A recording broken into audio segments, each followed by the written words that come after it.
before we get started, click that like button, turn notifications, give all a huge thumbs up.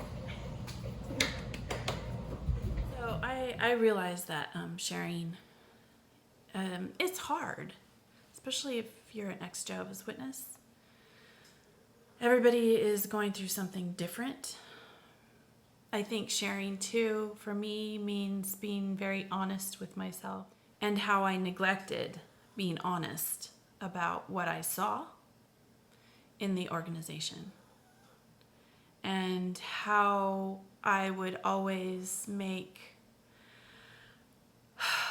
allowances for the wrongs that I saw because I thought Jehovah would take care of it. And because of that, I neglected to actually vocalize what I felt with brothers and sisters. And when I did, I would see like a glassy-eyed way of dealing with the problem that I was trying to explain. So I often felt that what I said wasn't going to get a hearing near anyway.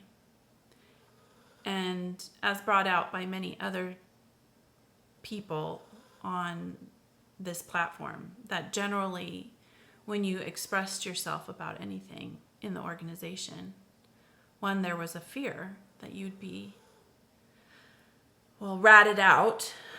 And then there was that feeling of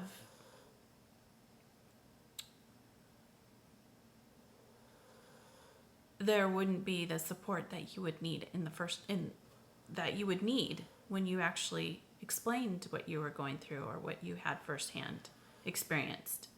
And unless you actually experienced it, you almost never got the encouragement to get yourself better. To get yourself better emotionally or mentally. I knew firsthand what it looked like in a family when someone had to deal with child molesting, both by my sibling and my mother, who had been molested. And I saw the struggles that these individuals had to go through. Did I always have empathy? No, I didn't. I didn't even understand it, really.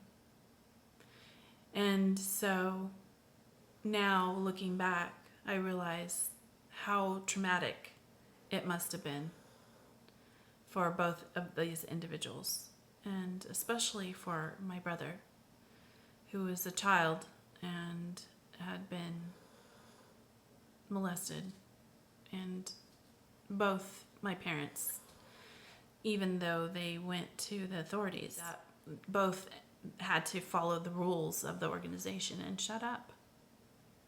They had to stay quiet and not even really get the emotional support that was necessary by a congregation. It's fascinating how things didn't progress properly, that people took advantage of my parents. And there were individuals in the congregation that took advantage of their authority. So it leaves a big, huge gap of lack of trust. You have your trust. There's trust issues at that point. For all of us, there were trust issues. And even though I didn't understand the ins and outs of and all the details, I could see the family struggling with trust issues. It's very sad how the elders didn't help in that situation. They were like sieves, and they didn't hold what was necessary and help when it was absolutely important to the sheep around them. They couldn't help the families that had happened to.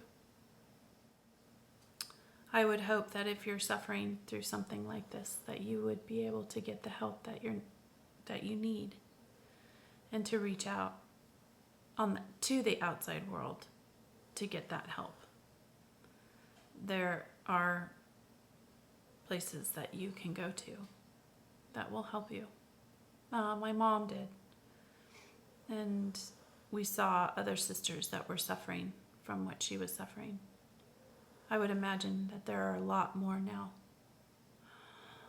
Not to give up, and not to give up on yourself.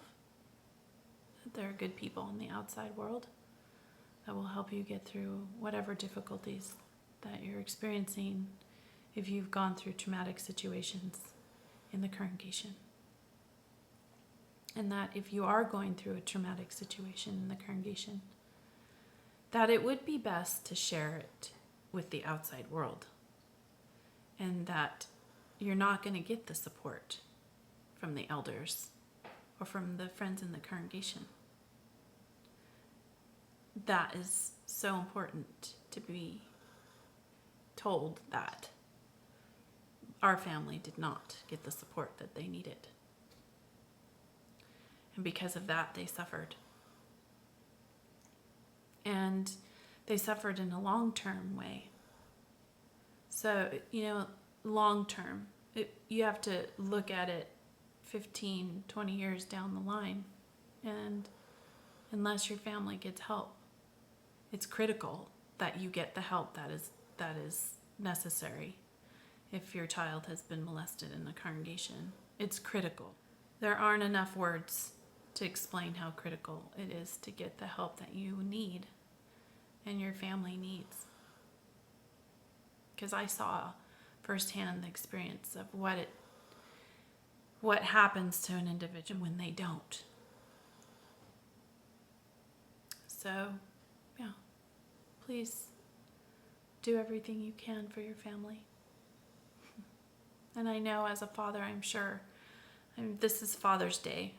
And Father's Day, I look at my dad. I remember what he felt like when it didn't work out.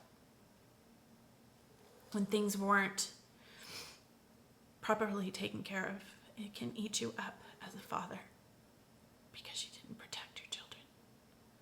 But that's not your fault. If I could go back and tell my father it wasn't his fault. It was the people in the organization that didn't follow. They did not follow the world's view of a crime. And crimes should be dealt with accordingly. Generally, when you've gone through a crime, you don't even realize that it's happened to you. And then when it has happened to you, you're so traumatized from it that you don't know what else to do. You don't even know how to start doing what is necessary. That's why you reach out to the authorities so that they can help you and give you the steps that are necessary to continue to get the help that you need. That's not done in a congregation. They will do everything they can to keep it quiet. That's why you need to reach out to the authorities and let the crime that happened to your family be taken care of properly. I cannot emphasize that enough. Please take your family to the authorities directly. Bypass the elders altogether. If there was a do-over for my father, I know that that's exactly what he would have done. And he never would have stepped foot back into a Kingdom Hall. I know that. I know that now. He didn't have YouTube. He didn't have the internet. We didn't have that as a family. And we never had the ability to start puzzling things together. Now more so than any time in human history can we do that as a human family. Can we put things together quickly? Now we have that ability. I hope this helps you on your healing journey, friends. Follow your bliss and be good humans.